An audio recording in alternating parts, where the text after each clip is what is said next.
Al-awwal, yang pertama. Ya, tolong nanti para orang tua dituliskan, dicek anak-anaknya saat sekolah. Kita yang belajar nomor 1 ini coba cek kembali, ya. Al-awwal, yang pertama, an yutahhira qalbahu min kulli ghasyin wa danasin wa ghillin wa hasadin wa su'i aqidatin wa su'i khuluqin. An yutahhira qalbahu, hendaknya seorang penuntut ilmu itu memulai dengan menyucikan hatinya. Awas, kalau membersihkan yang luar itu disebut dengan nadhafah. Nadhafa yunadzifu, membersihkan yang luar. Misal, cuci baju ini supaya bersih. Setelah dicuci bersih, hilang kotorannya, maka orang Arab mengatakan thawbuka nadhif, bajumu bersih. Tapi kalau kita ingin membersihkan yang di dalam, yang tidak tampak keluar, ya, tidak tampak keluar, itu katanya terambil dari kata taharah namanya. Jelas? Ada urid an utahhira qalbi, saya ingin membersihkan bagian hatiku, tak nampak keluar. Gak ada orang mengatakan unadzifa qalbi, maka artinya hatinya keluarin dulu, cuci di luar. Ya. Nah, taharah itu membersihkan bagian dalamnya. Wudu, kenapa disifati dengan taharah? Karena wudu itu walaupun membasuh yang di luar, pada hakikatnya membersihkan fungsinya dari dalam. Ya, Anda kalau baca Quran surah kelima Al-Maidah di ayat yang ke-6, ya ayyuhalladzina amanu idza qumtum ilas salati faghsilu wujuhakum, terus sampai ke bawah tentang wudu, itu ujungnya disebutkan liyutahhirakum, untuk memberikan taharah pada dirimu. Jadi wudu yang benar itu bukan sekedar wajahnya dibasuh, tangan sampai siku, kotoran fisiknya keluar, bukan sekedar itu. Kalau Anda baca hadis Muslim, di hadis Muslim Nabi menegaskan, bersamaan dengan Anda membasuh organ tubuh dalam wudu itu, dengan jatuhnya air membawa kotoran fisik, jatuh pula dosa-dosa keburukan yang melekat pada organ tubuh itu. Itulah wudu. Karena itu disebut juga dengan taharah, bima'nal husnu, sesuatu yang baik yang melahirkan ibadah. Jadi ketika membasuh wajah, bukan sekedar wajah yang dibasuh, fungsi yang melekat pada wajah ini berubah menjadi lebih baik, yang kotornya hilang. Di wajah kan ada mata, di wajah ada lisan, di wajah ada hidung. Jadi kalau orang wudunya benar, itu bukan sekedar raf'al hadathi, menghilangkan yang kotor di wajah, bukan, tapi juga raf'adz dzambi wadzunubi, menghilangkan kotoran dosa, noda-noda yang tak tampak di lisan, di mata, di hidung. Jadi kalau orang wudunya benar itu, matanya nggak lihat maksiat lagi, ada cahaya di matanya. Lisannya nggak bicara yang kotor lagi, keluar kotorannya, ya, mengalir dengan kotoran fisiknya. Itu bahasa Nabi. Makanya selesai kita wudu, kita doa kan? Apa doanya? Asyhadu an la ilaha illallah wa asyhadu anna Muhammadan sallallahu alaihi wasallam. Kemudian Allahumma ja'alni minat tawabin waj'alni minal mutatahhirin waj'alni min ibadikas sholihin. Tauhid dulu untuk menunjukkan penjagaan iman kita, cara bertauhidnya seperti diajarkan Nabi, wudunya seperti diajarkan Nabi, lalu doa, Allahumma ja'alni, ya Allah jadikan aku dengan wudu ini minat tawabin, termasuk golongan orang taubat. Anda baru wudu, kenapa doanya taubat? Sampai situ gak? Karena hakikat wudu itu menghilangkan sesuatu yang kotor. Kotor secara fungsi, ini lisan kotor. Maka saat wudu taubat, bukan hanya membuang apa yang ada di mulut, kotoran fisik. Itu kotoran-kotoran non fisik keluar, taubat kita. Makanya ulama sambil mengajarkan, mempraktekkan hadis yang disampaikan Nabi, sambil mengajarkan saat kumur-kumur, ya Allah, jadikan lisan ini lisan yang baik, lisan sudkin fil awwalin wal akhirin. Di hati kita sampaikan itu. Minta wajahnya wajah yang baik, tangannya mengerjakan yang baik-baik. Kemarin saya sampaikan di Jakarta, kenapa di ayat Quran itu tangan disebutkan sampai ke siku. Wa aydiyakum ilal marafiq, wa aydiyakum tanganmu sampai siku, ila di situ lidilalati 'ala nihayah, menunjukkan ke ujung, awal ke ujung, basuh dari sini ke sini. Kalau Anda basuh dari sini ke sini pun sah wudunya, tapi dari segi mana afdolnya dari sini ke sini. Untuk menunjukkan apa?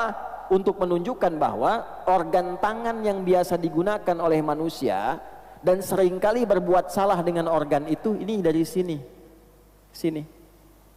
Anda bikin status di Instagram kan pakai ini, bukan pakai ini, huh? Ya kan? Nah, sampai ke situ memahaminya. Ya, karena kajian saya disertasi itu yang terakhir itu menganalisis bahasa Al-Quran 30 juz, dari tafsir 30 juz. Nah, itu indah sekali. Ya. Nah, semuanya keterkaitan. Jadi begitu selesai kita berwudu, kita bertobat. Makanya orang yang benar wudunya pasti terjaga dari maksiat. Kenapa Nabi selalu mengatakan jaga wudu, jaga wudu, jaga wudu? Intinya dengan wudu yang benar itu menjaga kita dari maksiat. Latihan awalnya nahan batal, ya kan? Ditahan supaya nggak batal. Lama-lama terbiasa. Dan itu ketika dibawa pulang ke akhirat langsung ditandai oleh Allah. Di antara yang dibangkitkan pertama kali kata Nabi dari umatku, dia akan bangkit dengan wajah yang bercahaya, ghurral muhajjalin min atharil wudu, dari bekas wudunya. Para ulama memaknai dua, bekas wudu yang pertama rajin wudu. Makna yang kedua, dari rajin itu terjaga anggota tubuhnya dari perbuatan maksiat. Nah, perbuatan yang menghindari dari maksiat ini, tangan tidak bermaksiat, mulut tidak bermaksiat, telinga tidak bermaksiat, itulah yang menjadikan organ tubuh bercahaya di hari kiamat. Bukan karena airnya. Jadi itulah taharah. Penuntut ilmu saat akan mulai datang ke majlis ilmu, maka para ulama menyimpulkan dari keterangan Nabi, nanti ada hadisnya. Yang pertama dilakukan adalah an yutahhira qalbahu, membersihkan, menyucikan keadaan hatinya sebelum dia menerima ilmu. Ya, saya ambil beberapa referensi. Yang pertama saya ambil nasihat Imam Waqi dulu kepada Imam Asy-Syafi'i, dari kalangan salaf yang terdahulu, tersambung nanti ke tabi'in, ke sahabat dan seterusnya. Kata Imam Asy-Syafi'i rahimahullahu ta'ala, syakautu waqi'an an su'i hifzi. Saya pernah konsultasi kepada Imam Waqi guruku tentang kurang bagusnya hafalanku. Kira-kira kalau Imam Syafi'i kurang bagus hafalannya sebagaimana ya? Mungkin titik beda sedikit dengan koma mungkin ya? Ya. Itu disebut masih kurang bagus. Karena di ilmu hadis itu kan Imam Syafi'i itu ahli hadis juga. Imam dalam fikih, imam juga dalam tafsir, imam dalam hadis. Mujtahid mutlak. Kalau mujtahid mutlak itu sudah nggak usah ditanya itu. Quran, tafsir, hadis, fikih, usul fikih dan sebagainya. Ya, di ilmu hadis itu kalau ada lupa sedikit aja, nanti turun kualitasnya. Ya, itu nanti tanda yang kedua dari 5 syarat hadis sahih. Mattasala isnaduhu binaqlil adid dhabiti anil adid dhabiti min ghairi syudzudin wala illatin qadihah. Syarat hadis sahih itu 5. Muttasil sanadnya, bersambung sampai ke Nabi sallallahu alaihi wasallam. Nah, orang-orang yang bersambung itu diteliti lagi. Satu, punya sifat adil enggak? Yang kedua, dhabit enggak? Dhabit itu kuat hafalan sehingga kalau ditanya enggak robah-robah. Ditanya sekarang, 5 menit kemudian, besok, 2 bulan kemudian, jawabannya masih konsisten sama. Beda sedikit saja, turun kualitas dari sahih jadi hasan. Hasan pertama kali diperkenalkan oleh Imam At-Tirmidzi karena perbedaan tingkat hafalan. Kata Imam Asy-Syafi'i, syakautu waqi'an, aku mengadukan kepada guruku Imam Waqi an su'i hifzi, akan kurang bagusnya hafalanku.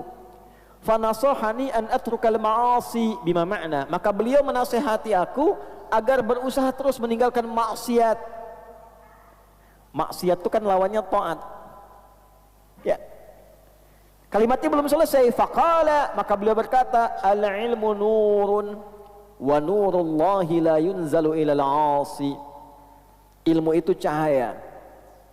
Dan cahaya Allah tidak akan ditanamkan pada hati-hati yang berisi perbuatan maksiat. Di hadis Muslim, kalau ada orang berbuat maksiat, di hadis Muslim, itu nanti tertanam di hatinya naktah sauda, noda hitam. Kalau terus berbuat maksiat, kumpul, ketutup cawan hatinya. Kan ilmu yang bagus tuh masuknya ke sini, Pak, Bu. Bukan ke sini. Kalau ke sini jadi hafalan. Kalau ke sini jadi amalan. Kalau ke sini Anda hanya akan pandai berdebat.